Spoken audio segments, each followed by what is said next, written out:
My self doctor Sanjay Yadav from IAS DHU।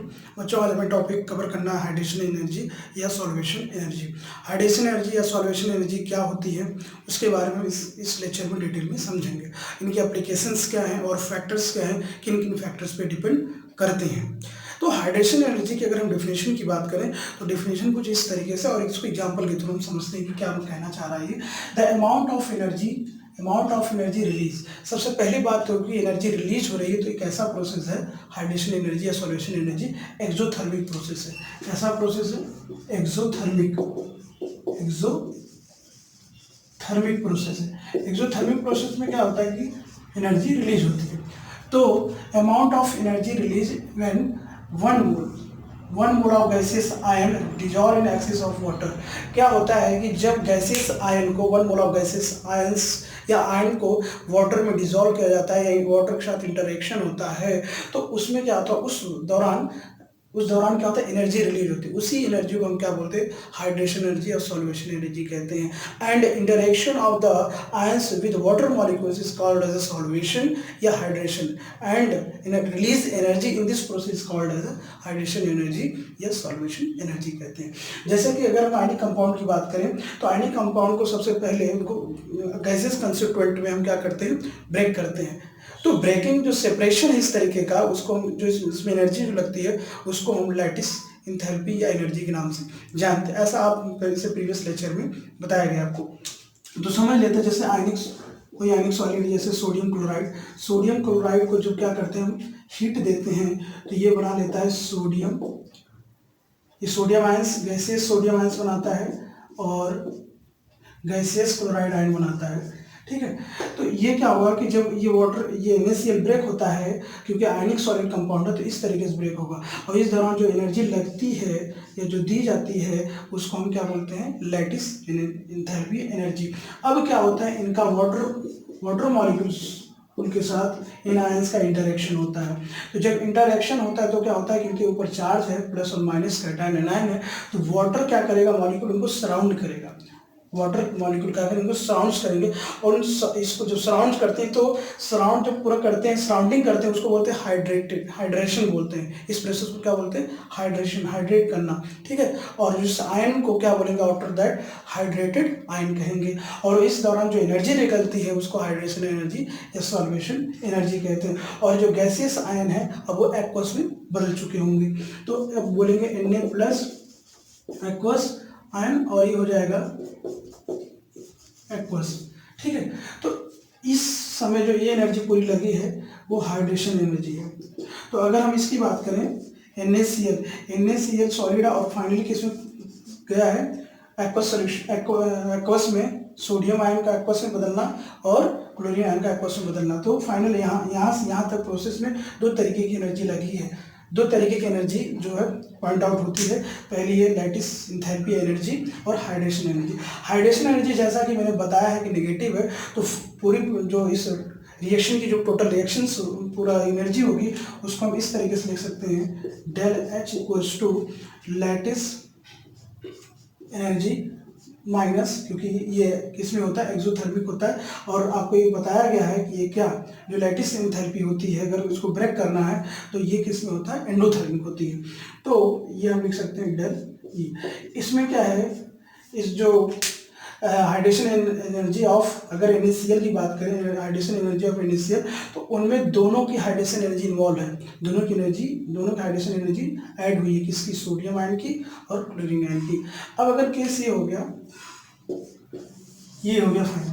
अगर क्या हुआ कि इन केस अगर हाइड्रेशन एनर्जी जो है ज़्यादा है लैटिस एनर्जी से, तो इसका मतलब कि पूरा का पूरा किस में आएगा, नेगेटिव में आएगा। ये नेगेटिव में आएगा मतलब कि ये क्या होगा, ΔH नेगेटिव आएगा। ΔH नेगेटिव मतलब एनर्जी रिलीज हुई है, इसका मतलब कि वो और क्या हुआ, सोल्यूबल हुआ है। इस तरीके से हम बता सकते हैं कि जो कंपाउंड हो क्या, सोल्यूबल है। तो सोल्युबिलिटी का आइडिया लगा सकते हैं हाइड्रेशन एनर्जी किससे। और यदि इनकेस ऐसा हुआ लैटिस एनर्जी अगर ज़्यादा हुई हाइड्रेशन एनर्जी से, मतलब पूरा का पूरा पार्ट किस में आएगा, प्लस में आएगा, उसकी सोल्युबिलिटी कम होगी। तो हाइड्रेशन एनर्जी से हम क्या एक्सप्लेन कर सकते हैं, सोल्युबिलिटी ऑफ किसी आयनिक कंपाउंड की सोलबिलिटी को हम पता कर सकते हैं। तो अब दूसरी बात क्या है कि थोड़ा सा और डिटेल में समझते हैं हाइड्रेशन एनर्जी को, कि हाइड्रेशन एनर्जी किन किन बात पर डिपेंड करती है। अगर हमारे पास बहुत सारे कंपाउंड दे दिए जाए आयनिक कंपाउंड, तो कौन किसकी हाइड्रेशन एनर्जी ज़्यादा है, किसकी कम है, ये कैसे आइडिया लगेंगे। तो कंपेरिजन आप किस तरीके से उनको करेंगे, और इनसे और हमें क्या बेनिफिट मिलता है। जब क्या होता है आयंस ब्रेक होते हैं तो आयनिक मोमेंट की बात होती है, आयनिक मोमेंटिटी, उससे क्या होता है इलेक्ट्रिक कंडक्टेंस के बारे में पता लग पाता है कि इलेक्ट्रिक कंडक्टिविटी कितनी है। तो कई सारे हमें अगर कंपाउंड दे रहेंगे तो इलेक्ट्रिक कंडक्टिविटी का अगर आइडिया लगाना हो तो हमें हाइड्रेशन एंथैल्पी का मदद लेना पड़ता है। तो आगे देखते हैं किन किन चीज़ों पर डिपेंड करती है। जैसा कि अभी हमने जैसे कि हाइड्रेशन देख रहे हैं, तो हाइड्रेशन में किसके आयंस का हाइड्रेशन होता है, मतलब कि वाटर मॉलिक्यूल उस आयंस को क्या करते हैं, हाइड्रेट करते हैं, मतलब उनके चारों तरफ क्या करते हैं, सराउंड करते हैं। तो जैसे अगर हम बात करें किस तरीके से डिपेंड करता है, तो थोड़ा सा ये देखते हैं कि हाइड्रेट किस तरीके से करता है। जैसे Na है, जैसा कभी देखा हमने Na+ वाटर के मॉलिक्यूल इसको क्या करेंगे, सराउंड करेंगे। वाटर के मॉलिक्यूल में क्या है कि 2 हाइड्रोजन और 1 ऑक्सीजन है। तो ऑक्सीजन क्या होता है, उस पर लोन पेयर मतलब इलेक्ट्रॉन मतलब नेगेटिव चार्ज का इन द सेंस निकलता है। इसका मतलब वाटर ऑक्सीजन मॉलिक्यूल इसकी तरफ आएंगे तो कैसा होगा, कुछ इस तरीके से सराउंड करेंगे।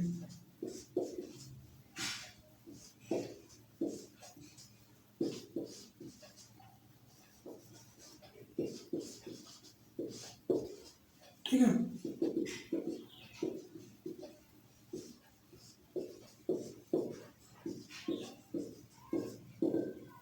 इस तरीके से इसको क्या कर लेंगे, सराउंडेड कर लेंगे वाटर के मॉलिक्यूल। और अगर क्लोरीन आयन की बात करें तो उसके तरफ क्या नेगेटिव चार्ज, तो हाइड्रोजन आयन क्या होंगे, उससे इंटरैक्ट होंगे।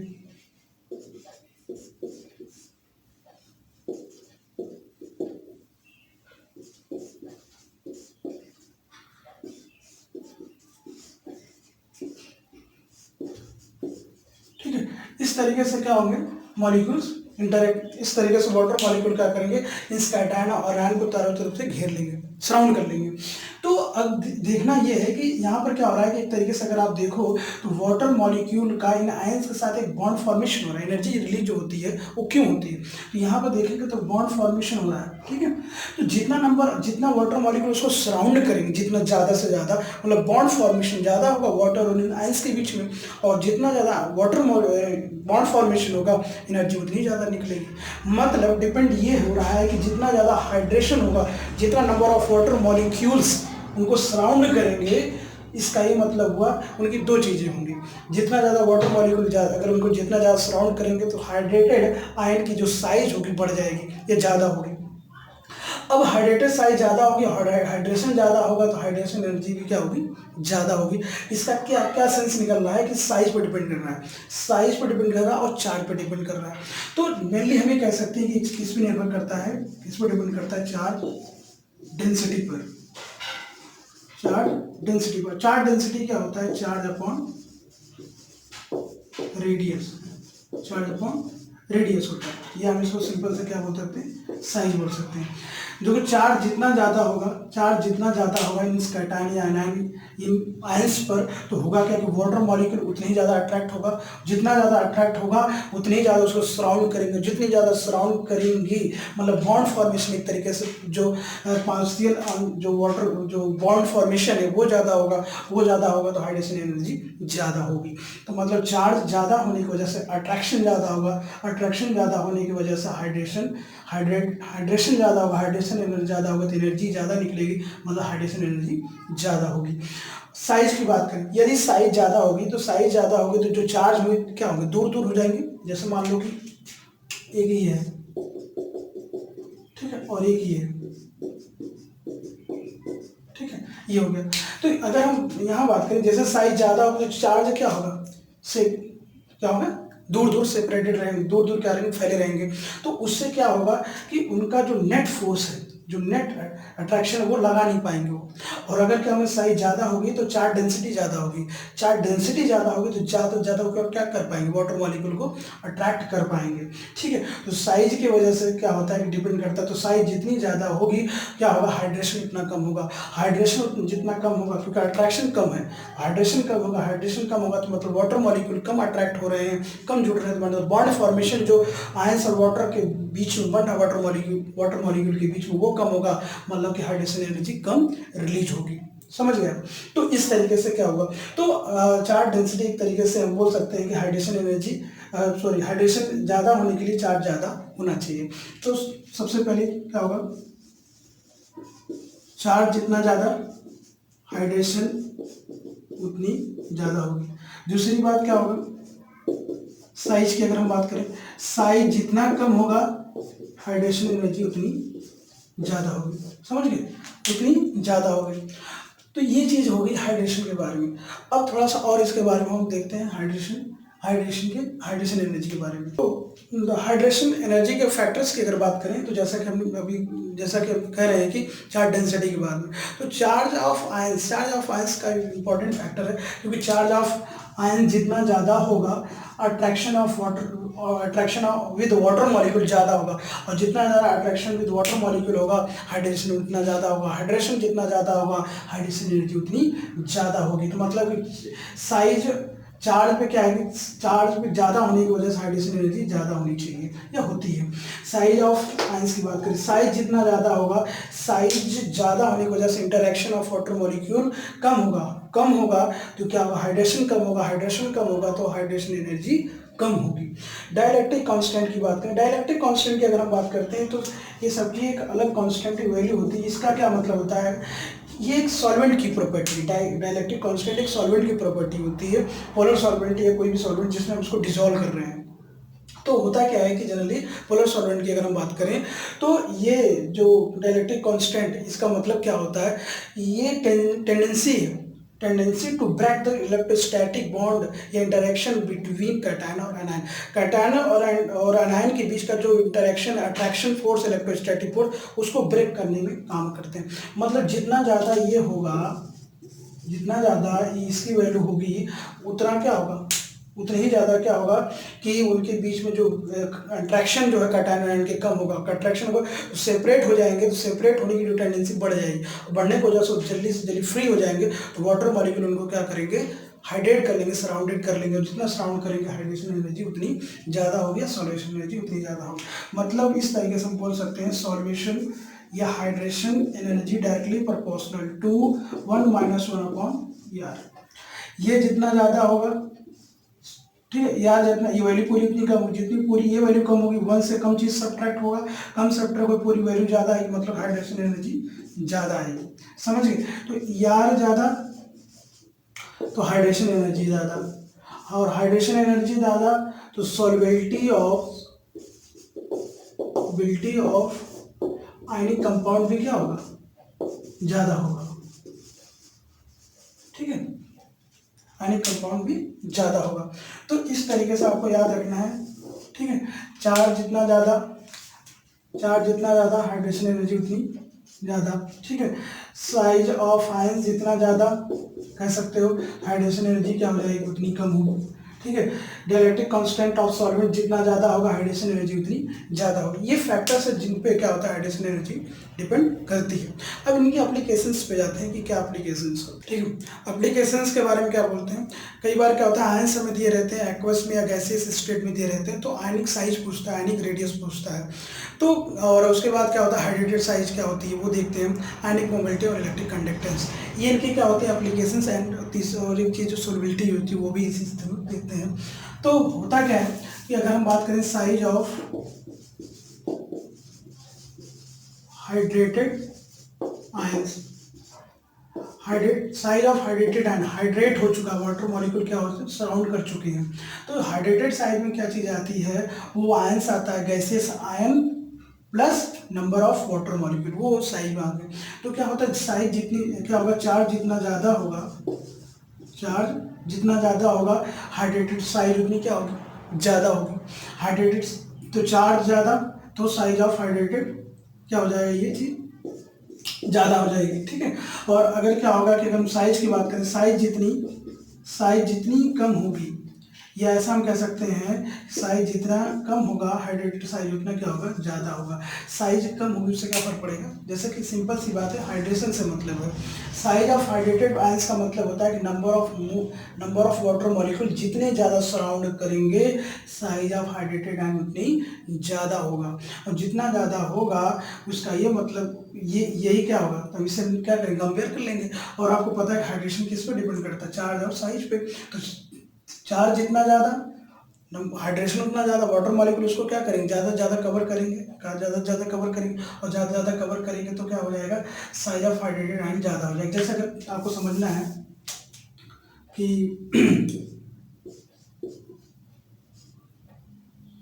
जैसे अगर हम इसकी बात कर लें,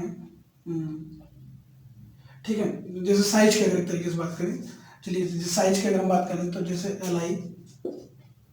Li plus Na plus K plus, ठीक है, ये अगर हम बात करें तो इनकी अगर बात करें साइज की, तो साइज सबसे छोटी इसकी है। इनमें अगर बात करें तो साइज छोटी होगी, तो साइज छोटी होने की वजह से क्या होगा कि वाटर मॉलिक्यूल को ज़्यादा से ज़्यादा क्या कर पाएगा, वो इंटरेक्ट कर पाएगा, और जितना ज़्यादा इंटरेक्ट कर पाएगा मतलब साइज उतनी क्या होती जाएगी, बढ़ती जाएगी, हाइड्रेटेड साइज बढ़ती जाएगी। जितना कम साइज होगी, ठीक है, आयंस की जो साइज है आयंस की कम होगी, तो जो वाटर मॉलिक्यूल होंगे ज़्यादा से ज़्यादा इसको क्या करेंगे, सराउंड कर पाएंगे, ज़्यादा सराउंड कर पाएंगे, तो हाइड्रेटेड साइज क्या हो जाएगी, बढ़ जाएगी।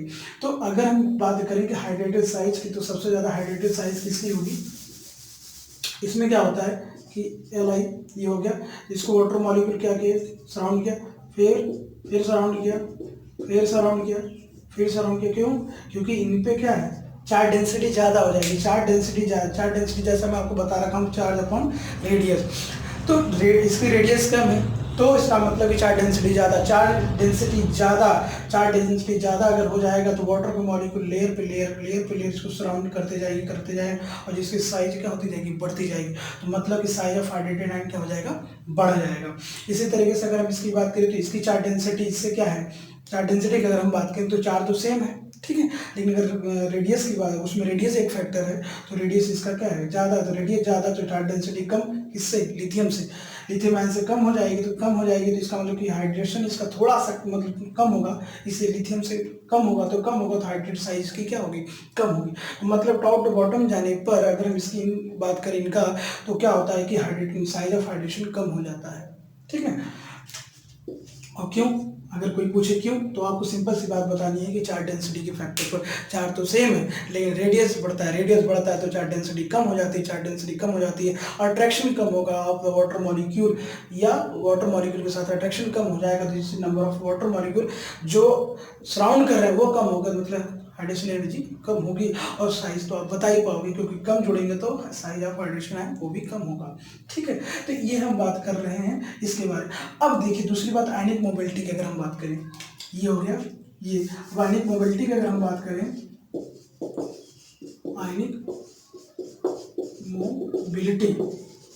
आयनिक मोबिलिटी की बात करें तो जितना ज़्यादा हाइड्रेटेड साइज होगा, अब कोई मान लो बहुत ज़्यादा मोटा है, तो ज़्यादा मोटा होगा तो उसको दौड़ने में क्या होगा, चलने में दिक्कत होगी कि नहीं होगी।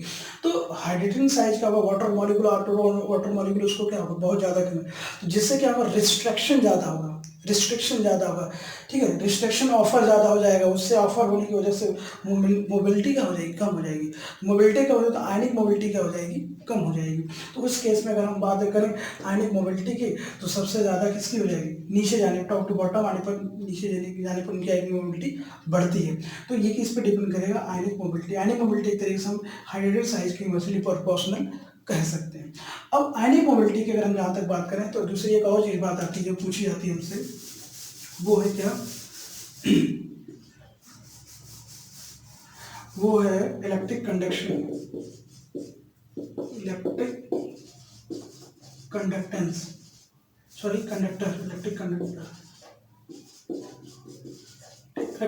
की बात करें तो आयनिक मोबिलिटी जितनी ज़्यादा होगी तो इलेक्ट्रिक कंडक्टेंस क्या होगा, उतना ज़्यादा होगा कि नहीं होगा, उस सोल्यूशन की इलेक्ट्रिक कंडक्टिविटी जो होगी उतनी ज़्यादा होगी, क्योंकि आयंस जितनी तेज़ी से मूव करेंगे मतलब इलेक्ट्रिक कंडक्टर वो ज़्यादा होगा, अच्छा होगा, ठीक है। और जितना अच्छा होगा, मतलब तेजी से कब भागेंगे वो, जल्दी तेज से कब चलेंगे, जब उनकी साइज कम होगी। साइज का मतलब कि साइज ऑफ हाइड्रेशन आयन क्या होना चाहिए, कम होना चाहिए। तो मतलब कि ionic mobility directly proportional to electric conductor या कंडक्टेंस हम कंडक्टर लगा सकते हैं, ठीक है। तो कंडक्टिविटी या इलेक्ट्रिक कंडक्टिविटी और तो solution directly proportional to ionic mobility of ions, ठीक है। अब इसके बाद और ये यूनिवर्सली प्रोपोर्शनल कहते हैं size of hydration, size of hydrated ion, ठीक है। तो ये हमारे पास क्या होगी, एप्लीकेशन होगी। दूसरी बात अगर हम सॉल्युबिलिटी की बात करें तो सॉल्युबिलिटी कब किस पर निर्भर करेगा, हाइड्रेशन एनर्जी जितनी ज़्यादा होगी सॉल्युबिलिटी क्या होगी, उतनी ज़्यादा होगी, ठीक है। कि सॉल्युबिलिटी किसी भी टेंडेंसी जितनी हाइड्रेशन, जैसे हाइड्रेशन किसी कितनी ज़्यादा है, इसका मतलब वाटर मॉलिक्यूल उसको बहुत तेज़ी से वेलकम कर रहा है, आओ, ठीक है। और उतना वाटर मॉलिक्यूल दिया जा रहा, वो सराउंड होता जा रहा, मतलब सॉल्युबिलिटी उसकी क्या है, ज़्यादा है, ठीक है। तो इस तरीके से हम उसके एप्लीकेशन देख सकते हैं, size of hydration and ionic mobility, electric conductor, ये कंडक्टिविटी ऑफ सॉल्यूशन, और दूसरी बात हो जाएगी सॉल्युबिलिटी ऑफ एनी कंपाउंड। तो हम हाइड्रेशन एंथैल्पी या हाइड्रेशन एनर्जी के बेसिस पर हम क्या कर सकते हैं, बता सकते हैं। अब हम क्या करते हैं, कुछ क्वेश्चंस कर लेते हैं, ठीक है। तो कुछ क्वेश्चंस देखते हैं, कुछ तरीके से पूछा जाता है, नॉर्मल क्वेश्चन है। जैसे क्या होता है कि अगर पूछ लिया कि आयनिक रेडियस बताइए, ये दे दिया हमें फर्स्ट ग्रुप का आंसर हो गया, तो आयनिक रेडियस या आयनिक साइज हो गया, या साइज सिंपल सा पूछ लिया। अब दो चीज़ होती है, आपको देखना जरूरी है कि सॉल्वेंट या मीडियम किस में लिया गया है इसको, जो हम जब इनके साइज चेक करते हैं तो किस मीडियम में हम चेक कर रहे हैं। तो अगर गैसियस फेज की बात करें या नॉन पोलर सॉल्वेंट होगा तो हाइड्रेशन नहीं हो पाएगा, तो सिंपल सी बात होगी, तो हाइड्रेशन नहीं हो पाएगा, तो हाइड्रेटेड साइज मतलब नहीं पूछ रहा है, सिंपल सा, ये आयनिक रेडियस पूछ रहा है। तो आपको पता है कि नीचे जाने पर क्या होता है कि रेडियस बढ़ती है। अब चूंकि आयंस है तो आयनिक रेडियस भी क्या होगी, बढ़ेगी। तो गैसेस फेज की बात करें या नॉन पोलर सॉल्वेंट की बात करें, तो जो सिंपल ट्रेंड है वही लगाना है आपको, ठीक है। तो क्या हो जाएगा, ये टॉप टू बॉटम जाने पर साइज बढ़ेगी। इन एक्वस पूछ ले, या कोई पोलर सॉल्वेंट दे दे, जैसे वाटर में दे दिया, या कोई एक्वस बोल दिया, कुछ पोलर सॉल्वेंट बोल दिया, तो उस केस में क्या होगा, हाइड्रेशन होगा। तो वहां पर क्या हो जाएगा, जिसकी साइज कम होगी, जिसके साइज यहाँ पर देखो चार तो सेम है, जब चार सेम है तो साइज पे आ जाओ। तो साइज की अगर हम बात करें तो साइज जितनी कम होगी, चार्ज डेंसिटी उतनी ज़्यादा, चार्ज डेंसिटी जितनी ज़्यादा होगी, हाइड्रेशन उतना ज़्यादा होगा, हाइड्रेशन जितना ज़्यादा होगा तो मतलब हाइड्रेटेड जो साइज ऑफ हाइड्रेटेड आयन होगा वो ज़्यादा होगा। तो लिथियम सबसे छोटा साइज है इनमें, तो इसका सबसे ज़्यादा क्या होगा, हाइड्रेशन साइज होगा, ठीक है। ये हो जाएगा ये रेडियस। तो आप याद रखिएगा कि जो आपको आंसर दिए गए किस जो पूछ रहा है साइज की बात, वो किस मीडियम में पूछ रहा है। क्वेश्चन आप ध्यान से पढ़ेंगे तो समझ में आ जाएगा।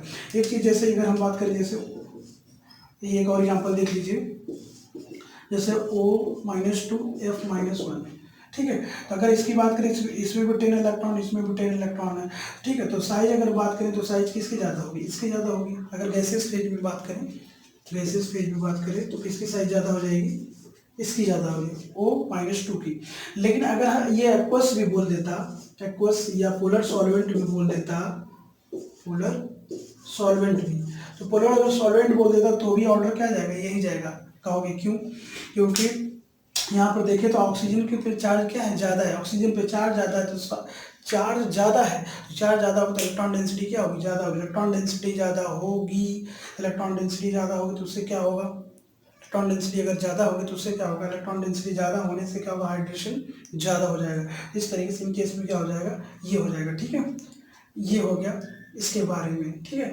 आयनिक मोबिलिटी और जो आपका इलेक्ट्रिक कंडक्शन वो आप आयनिक मोबिलिटी के बेसिस पे निकाल सकते हो, और आयनिक मोबिलिटी किस बेसिस पे निकालोगे, साइज ऑफ हाइड्रेटेड आयन की या हाइड्रेशन के बेसिस पे निकालेंगे। तो ये क्वेश्चन उस पर देख लेते हैं। तो जैसे हमें क्या हुआ कि इंक्रीजिंग ऑर्डर में कंडक्टिविटी बतानी इन कंपाउंड्स की, तो क्या करना है कि पहला एक मोल्टन स्टेट में दिया हुआ है, एक एक्वस मीडियम में दिया हुआ है। तो मोल्टन में क्या होगा, अगर मोल्टन में हम बात करें तो पहले तो देखो आप क्या हो रहा है, नीचे जाने पर साइज और ही बढ़ती जा रही है, साइज जब नीचे जाने पर क्या होगा, बढ़ेगी। तो साइज बढ़ेगी तो क्या होगा, मोबिलिटी क्या होगी, कम होगी। साइज बढ़ने से क्या होगा, मोबिलिटी कम हो जाएगी, आयनिक मोबिलिटी तो कंडक्टिविटी क्या हो जाएगी, कम हो जाएगी। तो मतलब कि नीचे जाने, टॉप टू बॉटम जाने पर क्या होता है, सिंपल से अगर एक्वस मीडियम नहीं कह रहा है, पोलर सॉल्वेंट नहीं कह रहा है, तो उस केस में क्या हो जाएगा, टॉप टू बॉटम जाने पर कंडक्टिविटी घटती है, तो मतलब कि सबसे ज़्यादा इसकी कंडक्टिविटी होगी, इसकी होगी, इसकी होगी। बट एक्वस सोल्यूशन या एक्वस मीडियम में जब पूछेगा तो उस केस में क्या हो जाता है कि हाइड्रेशन की वजह से यहाँ क्या होगा, ट्रेंड थोड़ा सा कोई डिफरेंट होगा। ट्रेंड कैसे कंडक्टिविटी का डिफरेंट होगा, तो होगा क्या कि साइज जितनी कम होगी, साइज जितना कम होगा हाइड्रेशन उतना ज़्यादा होगा, ठीक है। साइज अगर कम होगा तो साइज कम होगा तो हाइड्रेशन ज़्यादा होगा, तो हाइड्रेशन कम होगा, सॉरी ज़्यादा होगा, तो उससे क्या होगा कि साइज ऑफ हाइड्रेटेड आयन ज़्यादा हो जाएगा, और साइज ऑफ हाइड्रेटेड आयन ज़्यादा हो जाएगा तो आयनिक मोबिलिटी कम हो जाएगी, और आयनिक मोबिलिटी कम हो जाएगी तो मतलब कंडक्टिविटी भी क्या हो जाएगी, कम हो जाएगी। तो क्या होता है कि अगर हम टॉप टू बॉटम चलें और एक्वस सॉल्यूशन के अगर हम मीडियम अगर इनको रखा गया है तो हाइड्रेशन, ये साइज ऑफ हाइड्रेशन आयन क्या हो जाएगा, कम होता जाएगा, और कम होता जाएगा आयनिक मोबिलिटी क्या होती जाएगी, बढ़ती जाएगी। तो सबसे कम आयनिक मोबिलिटी किसकी होगी, जो आयनिक मोबिलिटी सबसे कम इसकी होगी, या कह सकते हैं कि जो कंडक्टिविटी सबसे कम इसकी होगी। तो टॉप टू बॉटम जाने पर कंडक्टिविटी क्या हो जाएगी, बढ़ेगी, ठीक है, इस तरीके से। लेकिन कब एक्वस मीडियम में कहेगा, तो ये बात आप क्या करिएगा, याद रखिएगा, ठीक है।